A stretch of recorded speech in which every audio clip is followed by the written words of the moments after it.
Deang mengumumkan pengunduran diri. Nanik umumkan pengunduran dirinya melalui akun Facebook pribadinya. Dicuplik dari akun medsos Facebooknya, Nanik bilang, dengan berat hati, akhirnya saya pamit Bapak Presiden untuk melakukan pengobatan di luar negeri untuk jantung saya. Rencananya hari ini, Rabu 22 Juli, saya berangkat. Ini bukan karena tidak percaya dokter yang hebat di Indonesia, tapi untuk second opinion dan kebetulan ada kawan yang merekomendasikan di tempat yang mau saya tuju. Saya sampaikan ke Presiden juga dengan beribu maaf, sepertinya saya harus mundur sebagai Kepala BGN demi kesehatan saya. Dan karena Presiden prihatin dan kasihan dengan saya, Presiden menyetujui, namun saya diminta tetap ikut mengawasi BGN. Kemungkinan Presiden akan membentuk Dewan Pengawas di mana saya disuruh menjadi Ketua Dewan Pengawasnya.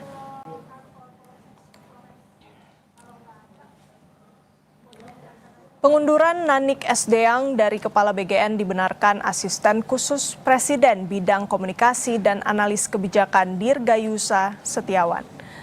Dalam rilis tertulisnya, Dirgayusa bilang hari ini 22 Juli 2026, Ibu Nanik Deang berpamitan kepada Presiden Prabowo untuk menjalani pengobatan jantung.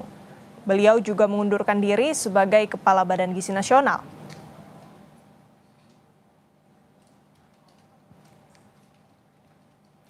Dan saudara, informasi terkini terkait pengunduran diri Nanik S. Deang dari Kepala BGN, kita bergabung dengan jurnalis Kompas TV Asri Gunawan dan juru kamera Arif Rahman di Istana Kepresidenan Jakarta. Selamat pagi Asri, apa tanggapan Istana terkait pengunduran diri Nanik S. Deang dari Kepala BGN yang ia umumkan lewat medsosnya?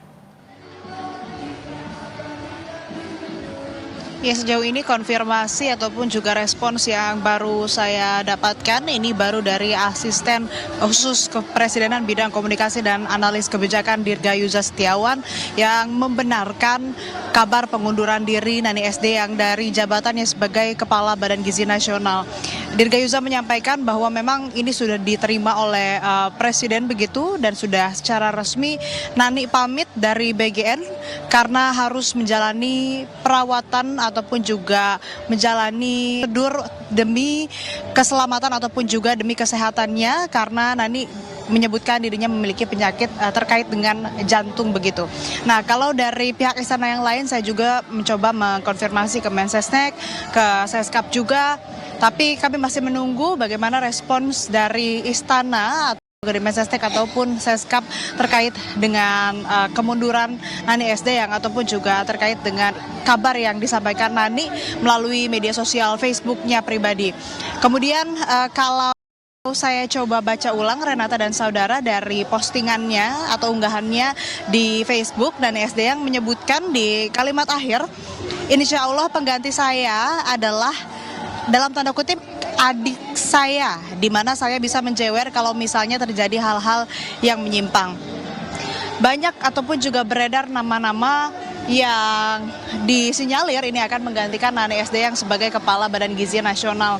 Salah satunya yang sampai ke kalangan wartawan atau awak media di Istana, wartawan RI1 adalah nama Wakil Menteri Pertanian Sudaryono yang nantinya akan menggantikan posisi Nanik di posisi Kepala Badan Gizi Nasional. Tapi tentu ini masih kabar burung. Terus kami gali dan juga kami konfirmasi ke beberapa pihak sambil memang menunggu bagaimana kemudian pihak istana memberikan tanggapan resmi terkait dengan hal ini. Selain nama Sudaryono, ada juga nama Dirgayusa. Karena kalau kita lihat memang dari pernyataan tertulis yang ditulis oleh Dirgayusa yang menyebutkan saya kenal Nanik S. Deang sejak 14 tahun lalu dan lain sebagainya yang menunjukkan adanya kedekatan dengan Nanik S. Deang. Tapi lagi-lagi ini belum bisa dianggap sebagai informasi yang firm begitu Renata dan saudara karena masih kabar burung yang beredar di kalangan wartawan istana. Dan terkait dengan pergantian Nanik S. Deang dari Kepala BGN, ini mekanismenya Renata tentu saja harus ada kepres atau keputusan presiden yang diterbitkan oleh presiden itu sendiri atau Presiden Prabowo Subianto, di mana ini kepresnya mengenai pemberhentian dan atau pengangkatan kepala badan baru. Dalam hal ini adalah Badan Gizi Nasional. Sehingga ini yang kita tunggu informasinya apabila memang karena ini jabatan kepala badan begitu, ini menjadi hak prerogatif presiden untuk menunjuk siapa yang nanti akan menempati posisi tersebut untuk membantunya melaksanakan berbagai macam program, termasuk kalau di BGN MBG begitu, maka ini perlu ada diskresi ataupun juga hak prerogatif presiden untuk menunjuk siapa yang nantinya akan menggantikan Ani SDM. Ditambah untuk saat ini Renata dan saudara, kami menunggu informasi atau respons resmi dari Istana terkait dengan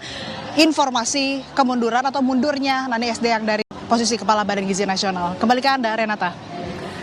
Baik, kita bersama-sama menunggu kepastian dari Istana karena memang untuk pengangkatan Kepala BGN tadi yang Anda sebutkan, Aci, ini merupakan hak prerogatif dari Presiden. Kita nantikan informasi terbaru dari Istana. Terima kasih jurnalis Kompas TV Asri Gunawan dan juru kamera Arif Rahman dari Istana Kepresidenan Jakarta.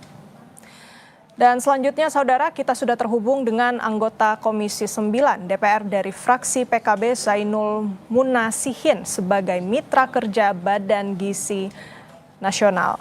Pak Zainul, kita melihat pengunduran diri dari Bu Nanik. Pagi-pagi kita tentu ini cukup mengagetkan begitu ya. Alasannya karena kesehatan, ingin berobat ke luar negeri, untuk itu dengan berat hati harus mengundurkan diri. Tapi Pak Zainul sebagai mitra, ini kita tahu program makan bergizi gratis merupakan program prioritas Presiden, sehingga untuk menjamin transisinya ini dibutuhkan kepastian segera begitu ya. Tapi kita tahan sejenak, Pak Zainul, jawabannya bisa dijawab usai jeda. Tetap di Breaking News Kompas TV.